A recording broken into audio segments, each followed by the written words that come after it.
hosted live on an affordable island located somewhere roughly around the Hawlucha region. The first and only Silver League's top 10 winners of Gen 7 awards is upon us.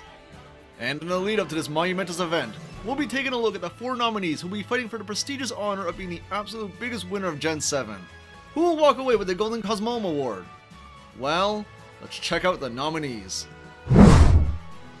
The third nominee, Hawlucha.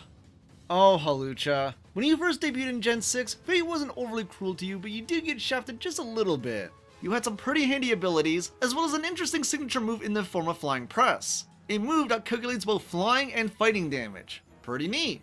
But then there was the part where you got shafted, because with that very handy Unburden ability, it almost seemed like a match made in heaven for the Flying Gem. A combo that saw a lot of play back in Gen 5.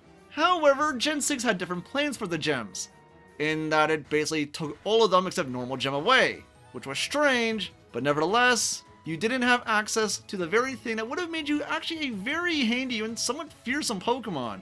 So while you weren't terrible in Gen 6, it did feel like for much of the era you did fly under the radar, so to speak. However, things changed come Gen 7, when you found your new best pal, Tapu Koko. And frankly, all of the Tapus, but we the fans all saw that you formed a special relationship with Koko. Maybe it was because you were both birds.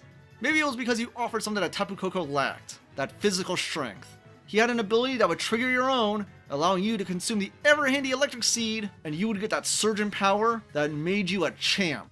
Back in the early days of Gen 7, before move tutors were reintroduced in Ultra Sun and Ultra Moon, you were rocking the scene with your best bro Tapu Koko. And even after that, Lucha Koko proved to be a combo that was not to be undermined. With a Terrain active, a Seed Eaten, and a Sword Stance active, Hawlucha became a menace, an absolute threat. Flying and fighting are 2 amazing stabs to have. High Jump Kick is devastating. Sure, it can be blocked via Protect, but couple this with Acrobatics, and you have something that is not to be messed with at all. Generation 7 was really kind to you, but then again, you always had that potential for greatness. You just need to meet the right people, train really hard, and you worked for it. You, sir, are one of the best. You cast a very strong first impression at the start of the gen, and even now when the strategy doesn't see quite as much play, you're still fondly remembered for those great moments that rocked the beginning of the generation, and retained excellent potential, especially as Tapu Koko will continue to see tons of play way after the fact.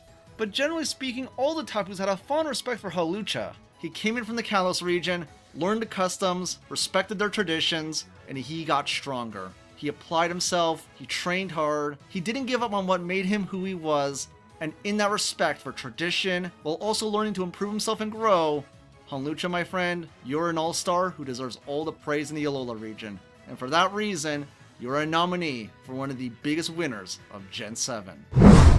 The Silver League's top 10 winners of Gen 7 awards is brought to you by Electric Seed Crisp Cereal. Get your morning started with a jolt to the taste buds. And look forward to the last nominee that'll be coming out soon enough in the lead up to the big award show itself. See you all next time, guys!